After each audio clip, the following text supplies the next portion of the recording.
A lot of times my students, when I'm teaching them something and they'll be struggling with it, and say, you know, Michael, this is really hard. I'll say, yes, it's Kung Fu. The art of fighting without fighting? Show me some of it.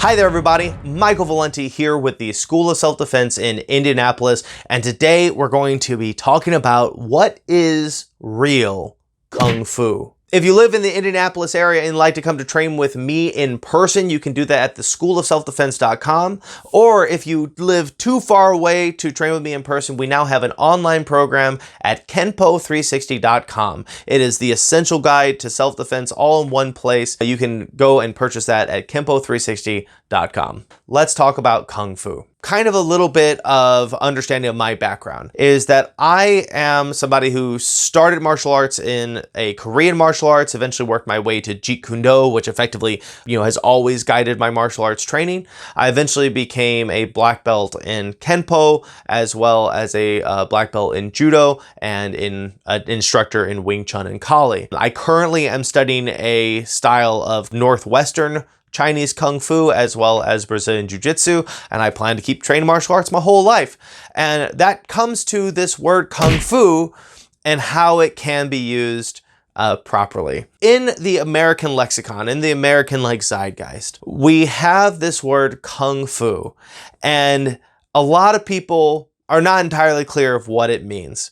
And when exactly the word Kung Fu became popular is kind of hard to say. It maybe became popular, in the 1960s with Bruce Lee, who he was a real champion of what he called Kung Fu. He said it with a G. Or maybe it was the TV show with David Carradine called Kung Fu that made everyone start calling martial arts Kung Fu or using that term. Or maybe for my generation, it was The Matrix when Neo delivers his famous line, "I know Kung Fu." Nowadays, this word Kung Fu is almost an American word, and it just is a word that we tend to use to generically describe Chinese martial arts. So if it's any Chinese martial arts, we'll call it Kung Fu. So we'll say Tai Chi is Kung Fu. We'll say that Wing Chun is Kung Fu. We'll say that Hung Gar is Kung Fu. That any martial arts from China, we just will say, okay, that's Kung Fu. Before I get really deep into this, I want to make it really clear that is absolutely a perfectly acceptable way to use that word. 100% Wing Chun is Kung Fu. And it'd be appropriate to call it Kung Fu. But let's go into what Kung Fu really means and how that word is kind of thought of in the more Chinese sense of the word. So the interesting thing about the term Kung Fu, and the reason why I love the word Kung Fu, is that it doesn't actually mean martial arts. The more accurate term for martial arts in China would be Wushu. Now that doesn't mean that calling a Chinese martial arts Kung Fu is wrong. As a matter of fact, it's super correct. Wing Chun is a style of Kung Fu. That's super good. But the more accurate word, if you want to say something a lot closer to martial arts, it'd be Wushu. Kung Fu is really interesting because that word is made up of two Chinese characters, Kung and Fu, and neither of which means martial arts. The first word, Kung, kind of means hard work, putting in a lot of effort. And then Fu means over a period of time. And so when we have the word Kung Fu, we effectively are getting the words hard work over time, or maybe sustained effort. And that is a better way to understand how that word is actually used in Chinese, as opposed to just strictly thinking of it as a word that means Chinese martial arts. So let me give you some examples of something that maybe is not Kung Fu so that we can kind of see the difference. Riding a bike is not Kung Fu. That once you know how to ride a bike and you've ridden a bike a few times, you kind of just know how to ride a bike for the rest of your life. You never forget how to ride a bike. That you can ride a bike when you're 6 and then not ride a bike until you're 20 and hop on a bicycle, and after a couple seconds, at it. You did not have to work hard over time. You did not have to sustain effort to be good at riding a bicycle. And that's why it's not Kung Fu. A better example of what would be Kung Fu would be learning a foreign language. Many, many years ago, I dated a girl who was from Quebec, and in Quebec, the primary language is French. And so she lived in America, but we'd go up to Quebec sometimes and everyone spoke French. So I was trying to learn French while her and I were dating. And I got to the point where I could say maybe like a couple hundred phrases in French. I really couldn't hold much of a conversation, but I did order my breakfast once in French, and I did understand a couple things people said. But that was well over 10 years ago at this point. And I've not used French since then, and I do not still have French in my head. There's a couple little phrases that I could probably still say, but for the most part, I've lost all of it. See, in order for me to maintain that skill, I needed to maintain the consistency of practicing it. I had to speak it every single day.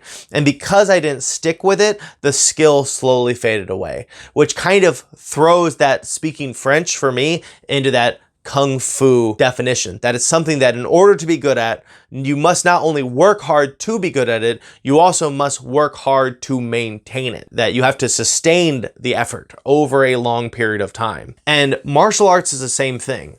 A lot of times people make the mistake of kind of falling into this trap that a lot of martial arts schools do, where they have like a 2-hour self-defense course for women, and the women walk out of there feeling very empowered, but they can't defend themselves at all after those 2 hours. Maybe they think they can, but the truth is they can't, because it's a physical activity. And just like all physical activities, it takes time to get good at, right? So if you think about, like, for example, even a high school football player will put hundreds of hours into practice before they play their first game.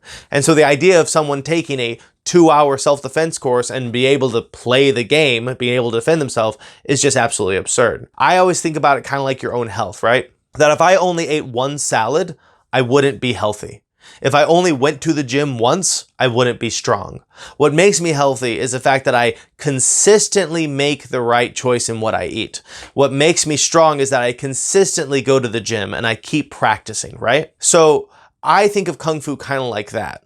That if we want martial arts to work for us, whatever martial art you're studying, it's not something that you're going to get in 3 lessons or 1 month or even 6 months. It's something that's going to take a lifetime to really get good at, and that's why I call it Kung Fu.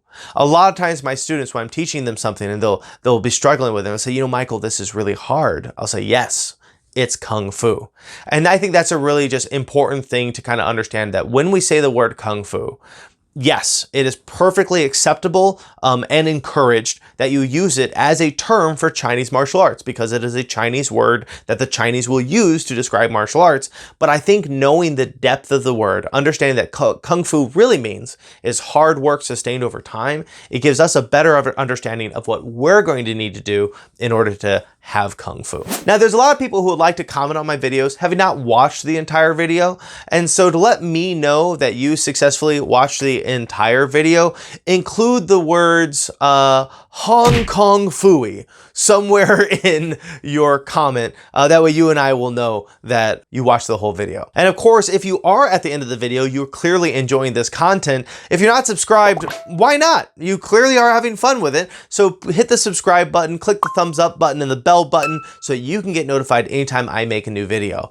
And also, if you'd like to train with me, but you don't live anywhere near Indianapolis, we now have an online course at Kempo360.com, which is about a 2-month-long essentials kit course that is meant to get you started on your journey to learn Kung Fu. Once again, that's at Kempo360.com. Until next time, everybody, I'm Michael Valenti with the School of Self-Defense.